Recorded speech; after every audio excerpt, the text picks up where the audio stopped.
Welcome to Elementary. I hope you're having a fabulous day from wherever you're watching. I am super delighted today for my guest, and I hope you will be happy too. Today I have an extreme to share with you, and I can't wait to interview this guest of mine. Hi there, how are you? Hi, how are you? Good, thank you. Thank you again for coming on the show. And I guess we'll get started so we can share what you... So let's introduce yourself. Let's start by introducing yourself and your Instagram handle. Hi, everyone. Namaste. I'm actually Veronica. My Instagram profile is known as VS Reiki Master 36. This is how I get connected with my followers as well as my clients when they need to reach out to me about Reiki healing. Perfect. So I want to thank all of you for joining today. Like this Instagram live I couldn't wait to share it, and I had to do like a little bit of a video in advance. And so I hope you'll enjoy the show. So perhaps maybe to get started, tell us a little bit about yourself and how long you've been practicing Reiki. So I'm actually was introduced to Reiki 3 years ago, and I've been practicing Reiki ever since then. So it has been 3 years since I started my journey as a Reiki healer. And the good news is this year I'm able to complete my level as a master in Reiki, which is the advanced level in Reiki. Excellent. That's so awesome. So I know, for some people, they may not know what Reiki is all about, but for some others, can you provide us an overview of Reiki for those who may not be familiar with it? Maybe what are some of the fundamental philosophies behind Reiki? Of course. Reiki itself, the word itself stands for the universal force, life of energy. So basically the fundamental of Reiki is everything is made of energy. And the healer, as a healer myself, we practice based on 5 fundamentals, which is the foundation of Reiki starts with meditation. Because this is important as a healer myself. I have to heal myself and create a state of balance within myself, as well as ground my energy before I can help others to heal. So that is the first foundation of Reiki. The next one is when I'm performing a healing session, usually I utilize mantras and symbols. So as I was going through my journey to become a healer myself, I was introduced to different mantras at different level of Reiki when I was going through my Reiki attunement with my master. And the third foundation of Reiki is we use our palms as a healing source. So when I'm performing my healing session, the energy is channeled through the universe, and the energy will be transmitted through my palms to my clients. So basically, I act as a transmitter or a medium of the energy, and the energy just flows naturally through my palm to my recipients.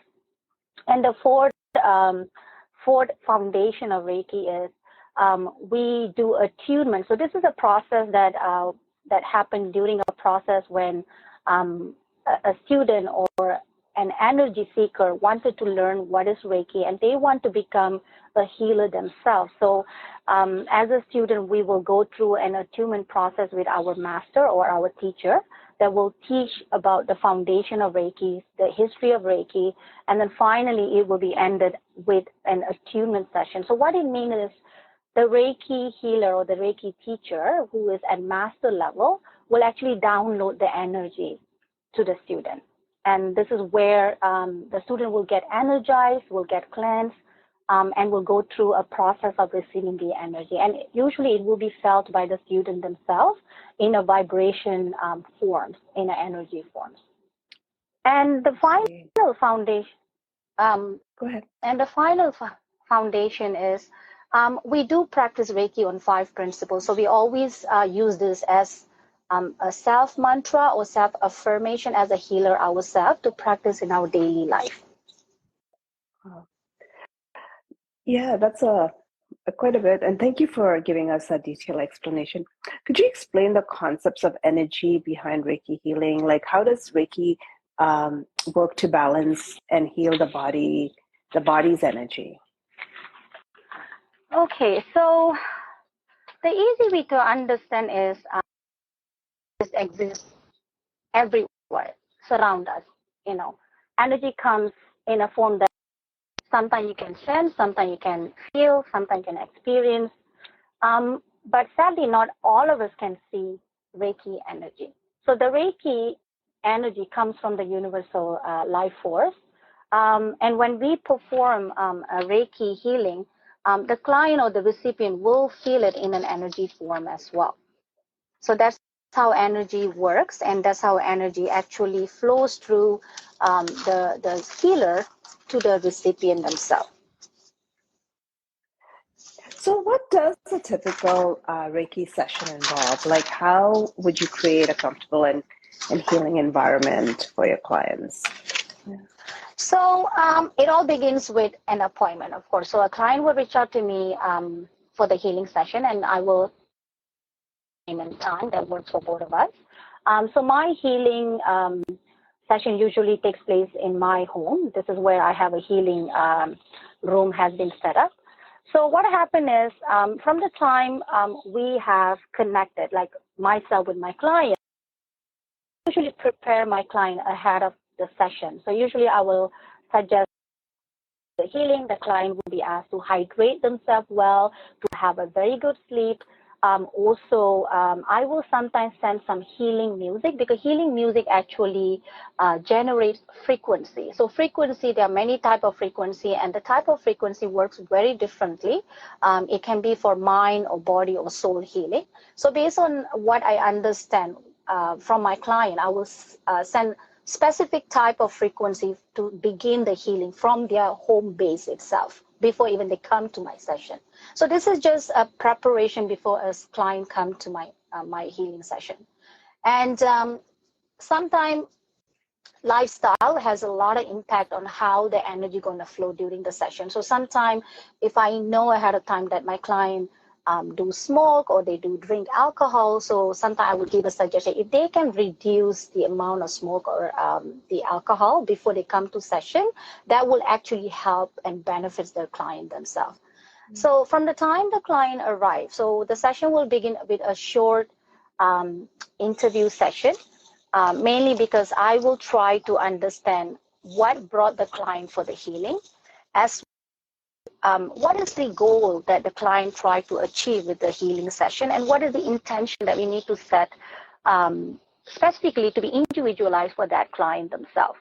So once I understand what exactly the client is seeking from that session, more about how the session will be performed. So usually Reiki is being performed in a quiet environment, in a conducive room, where there will be a bed that the client has to lie down, and they will be provided with blanket and pillow, of course, to keep them warm and comfortable.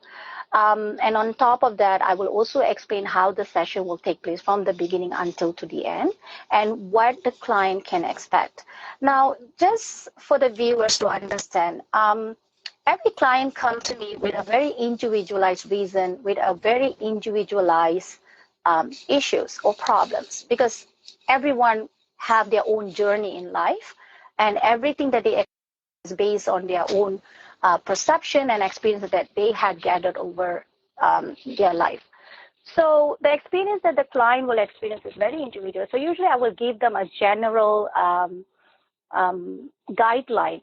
What could they feel during the session? So a lot of time the client will feel a sensation of heat, or a sensation of a cool energy is flowing through their body, or even sometimes the client will feel like a current flowing throughout the body. Or sometimes the client also will become very emotional and start crying, because crying is a form of healing.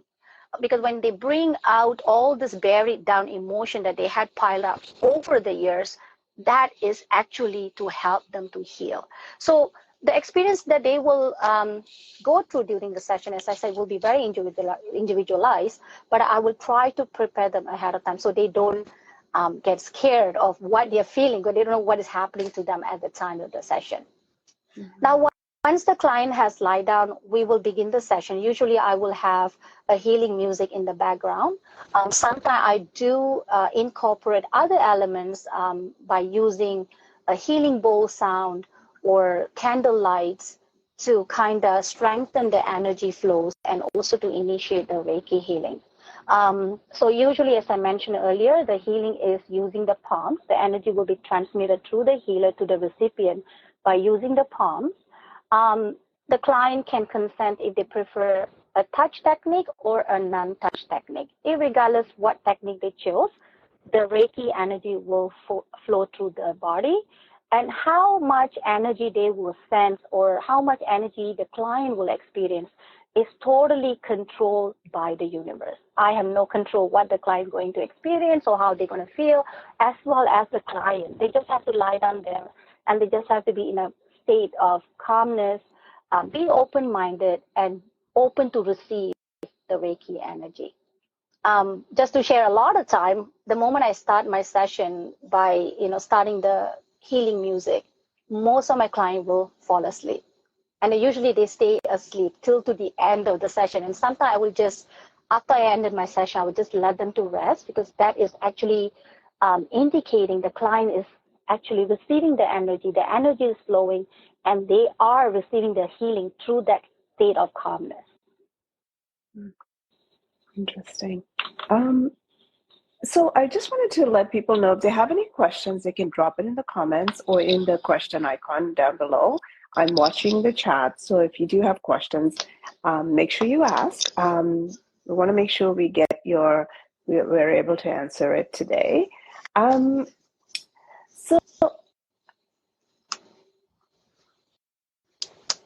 So Reiki is said to promote relaxation and stress reduction.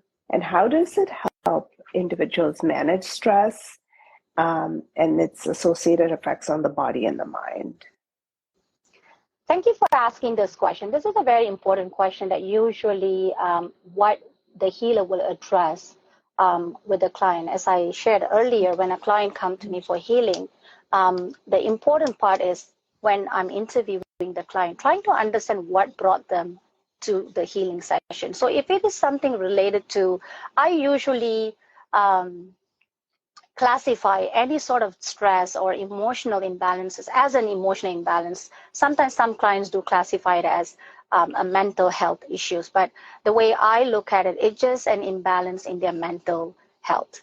So when a client comes to me saying they are experiencing stressful events or stressful emotions, it is a lot of time can be due to something that they had experienced throughout their life. It could be during their childhood or something happened during their adulthood, could have created a memory of trauma or stress that they have carried along and they don't know how to actually express it out. So by understanding that, as I explained earlier, I would play certain type of healing music, which will work on certain part of their chakra. So chakra means the energy center of the body. So when a client come to me and say, I'm having this emotion or negative emotion or suffering from depression or suffering from stress, so I will play a specific music that actually tackle their crown chakras or their third eye chakras, because this is the energy center that's literally control our emotion, as well as their heart chakras, because a lot of stress, anger can be stored in the heart chakra. So usually this is how I will tackle the issues of emotional stress by using certain type of frequency to help to penetrate deep into that energy centers to help them to open up and to overcome that emotional imbalances. So when I'm able to tackle the root of the problem that triggered that type of stress emotionally, that will actually create a calmness, a state of calmness, or a state where the client can open up and they can talk about it freely with me, or sometimes they will start crying. And as I said, crying actually releases and calm down the body physiologically, and eventually that will lead to a state of calmness for the body and the soul. So this is how the emotion is very directly correlated to how the body can go through a physiological changes. In fact, there were many studies done how emotional stress can lead to physiological or hormonal imbalances that can actually increase the stress hormone in the body and eventually lead to many other physical ailments, because that will lead to many other imbalances in human body. It's very interesting.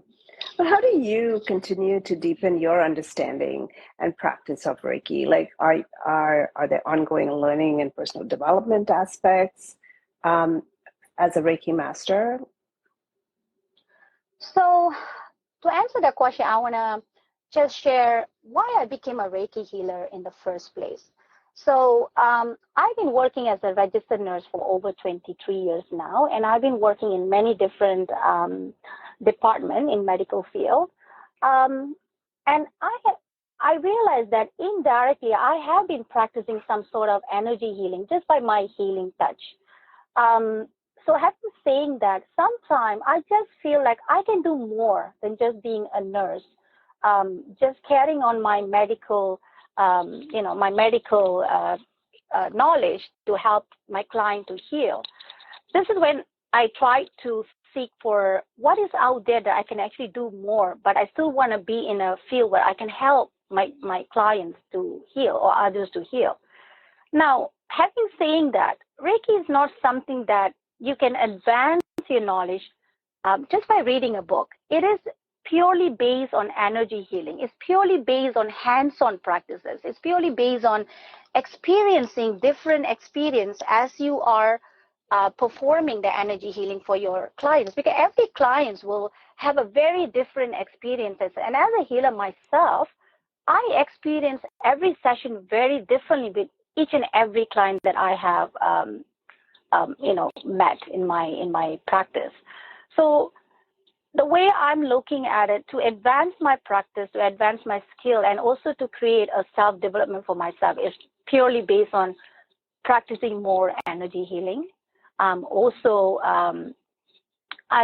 trying to create a lot of awareness on Reiki, and one of it is I have been lately promoting online meditation session on every Saturday at 8 a.m. Eastern Time via my Instagram website. So this is just to bring more awareness and create more positive vibration, and also to help others to heal and reach out to more people out there. Yeah, it's excellent.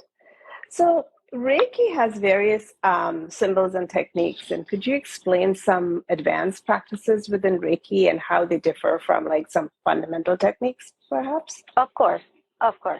So the attunement process is divided into three processes. So when I started learning Reiki, so the first session is categorized or classified as a level 1 Reiki healing session. So during the first level 1 session, I was exposed to two main symbols in Reiki that I will use for to perform energy healing to others. So the symbol is known as Chokure, which is a power symbol, and Seihiki, which is a symbol that we use to purify and create balance for emotional imbalances. Now, once I finish that session, usually it comes down to practice. So as I said, Reiki is purely based on how much hands-on practices you're doing, because that will actually energize yourself as well as open yourself to the universal energy. So it takes me for about 3 to 4 months to practice that. And usually the practice will be done with my close friends, close family members. And then I went for my second level. So this is where I will learn another additional symbol. And this symbol is actually to be used for distance healing, which means I don't have to be really physically present to do an energy healing for somebody who is not in the same location. Mm-hmm. And literally, to be specific, I can do energy healing from anywhere around the world for somebody anywhere around the world. That's how powerful this symbol is. So this is the third symbol that I learned during the second Reiki, level 2 Reiki. And then finally, it took me 3 years later, I went for my master level. So this is where I was attuned to become a master. And during this attunement, I was taught a master symbol, which is Doi Komyo. And this symbol is usually used when the person become master themselves to do an attunement to another student, and it usually only used for master attunement. There is also another symbol that was taught during this master level, which is known as Raku symbol. So Raku symbol is to ground the energy that has been transmitted or received by the recipient when they're going through the attunement process. So this is considered the advanced level of Reiki. Okay, that's good. Some people might be skeptical about energy healing practices. How do you address skepticism and misconceptions about Reiki when discussing it with others? Okay. Actually, to be honest, being skeptic is a very good thing. And I can correlate to that because I was skeptic myself at once before even I know what Reiki is all about. Now, being skeptic is one thing and being close-minded is another thing. You can be skeptic, but you still can be open to learn. Because when you are skeptical, it creates a curiosity within yourself that you want to know, what is this all about? What is Reiki all about? And this is how I started my journey as a seeker about Reiki, where it was very interesting how I was actually exposed or introduced to Reiki. Because what happened was, I was in this one fundraising event. This is where I came in contact with my master Reiki. And I had no idea what is Reiki is all about. All I was seeing was there were a few people sitting and hovering their palms over another person. And I was just wondering, what are they doing? And as I was interacting with my master, I got this strong current that started flowing through the base of my spine upward. And only I felt it. Of course, my master wouldn't know what I felt it. But that is something that I think I need to experience to open my mind to learn more and to seek the answer, what is Reiki about. So for those skeptical people out there, or they want to know more about Reiki, what I would say is experience talks more than words. So be open-minded, be open to try what is Reiki all about. Do your research, and talk to the right people. Like, I know sometimes there will be some misinformation or misconception about Reiki, but I believe experiencing Reiki yourself is more powerful than just explaining it in words. So that would be my advice to those who are skeptic out there, because this is how I became a believer myself after experiencing the energy flow within myself. Perfect. We have a question, and I'm not quite sure if I understand, but I don't have to answer it. So maybe you understand it better. It says, according to Reiki, who do you believe the creator of the universe, universal energy source that you are tapping into is? Okay, so yeah. Okay. So you understand if it, I understand that, I'm wondering if that question is focusing. Are you believing in God? Who is the creator of this universal force energy? I just hope I get that question right. If that maybe clarify that person if by typing clarify. in the comment, Yeah, if that's what we're getting, and we'll move on, and then maybe clarify your question, and we'll come back to it. for sure. Can you share a particular meaningful transformation or a testimonial from a client who has experienced the benefits of Reiki under your guidance? I mean, no names. You don't have to name names, but just Right. Unfortunately, yeah, because it's confidential. So I would share one of my recent client who came to me. She's a young girl. She was in her early 20s. Sadly, she was going through a rough time in her relationship, that she broke up with her boyfriend at the time. And she was actually very negatively affected by that incident, that she literally started blaming herself for what happened. So when she came to me, she was very confused. She was just focusing on all the negative emotion or aspect that she thinks that is what led to that relationship to be broken.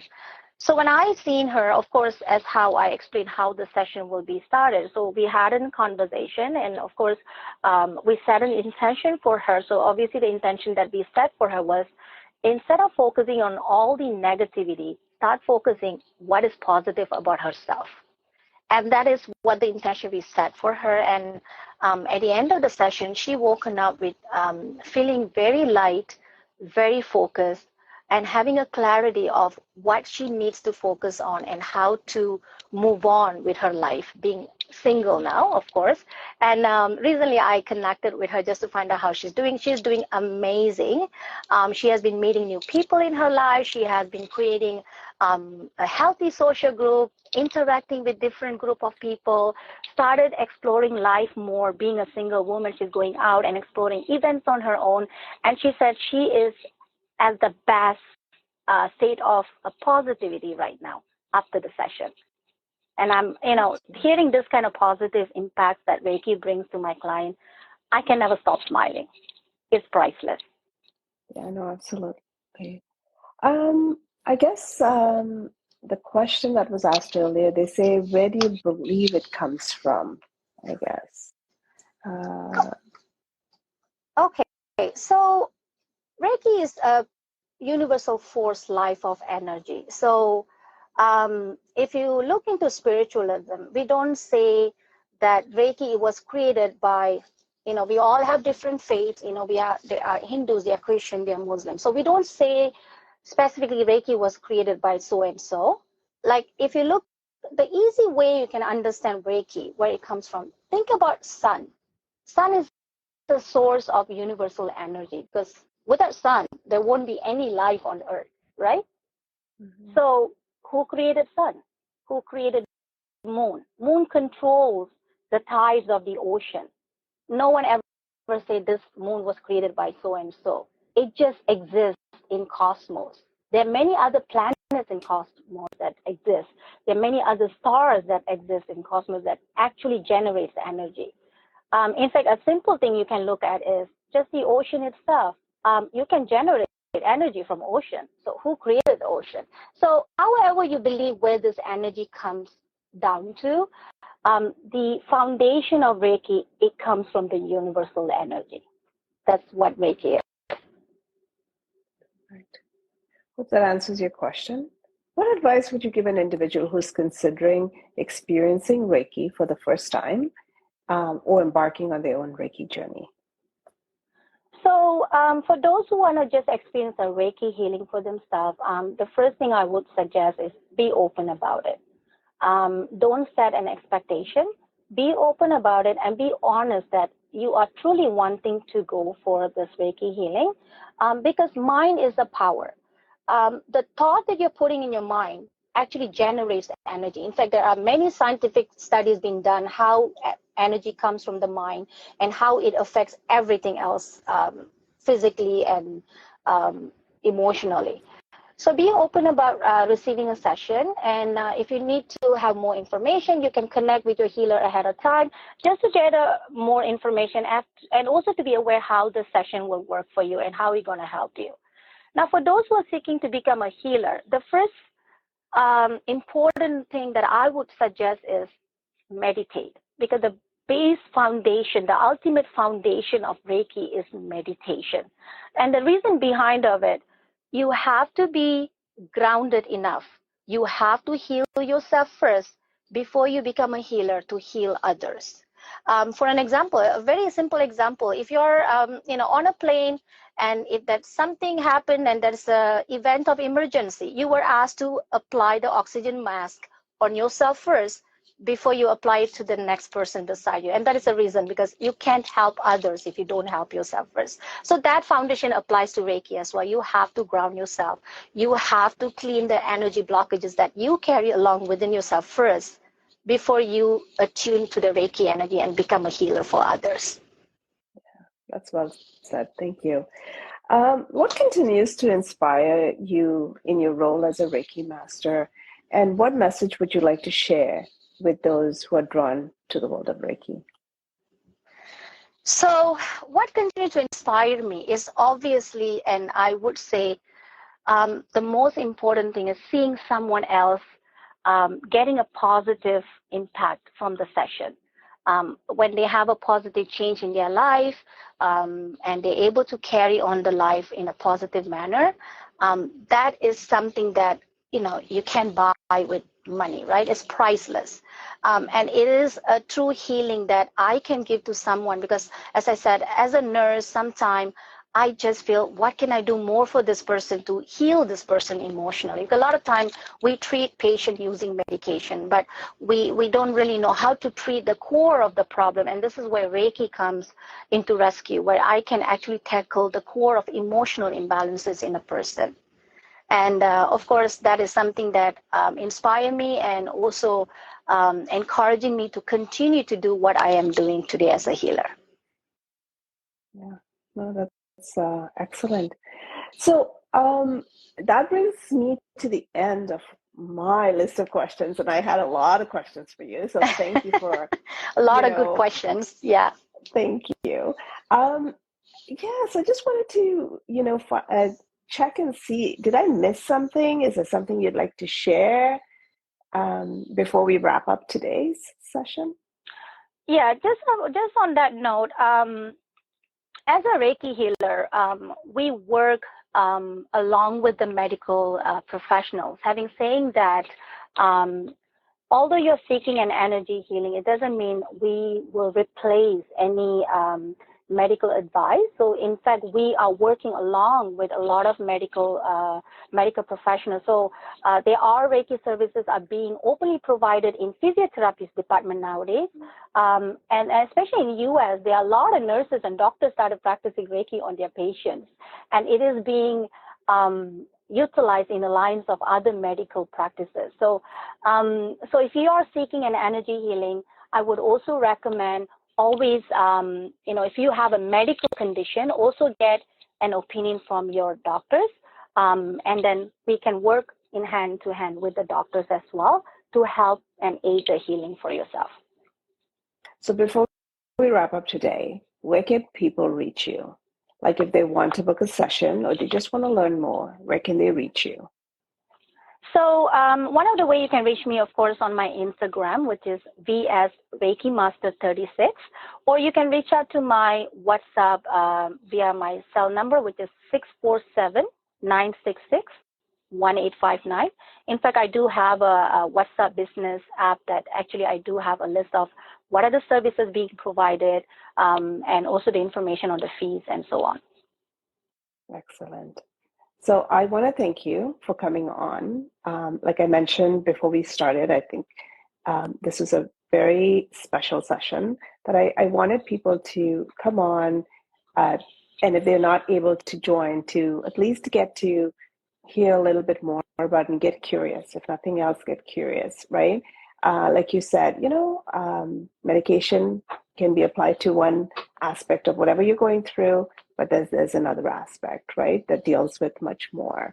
And so thank you so much for your time today. I so appreciate it. I took a lot of your time, and I'm so thankful that you agreed to come on and do this session with me. And I'd love to do another one as a follow-up session sometime soon. And for all of you watching, I'm always very grateful for you spending your evening, your dinner hour with me, or your drive home with me and my guest. And I am always thankful for the encouragement, support, for you coming on and being part of the show. And if you have questions, if you have a topic you'd like me to explore a bit further, reach out, DM me, let me know a topic of interest, and I'm happy to unpack that for you. But until next time, I want to thank you for joining the session today. Thank you so much. And until next time, we'll see you soon. Thank you for joining, and I'm wishing peace, love, and healing to all the viewers. Have a good day. Thank you. Take care. Bye.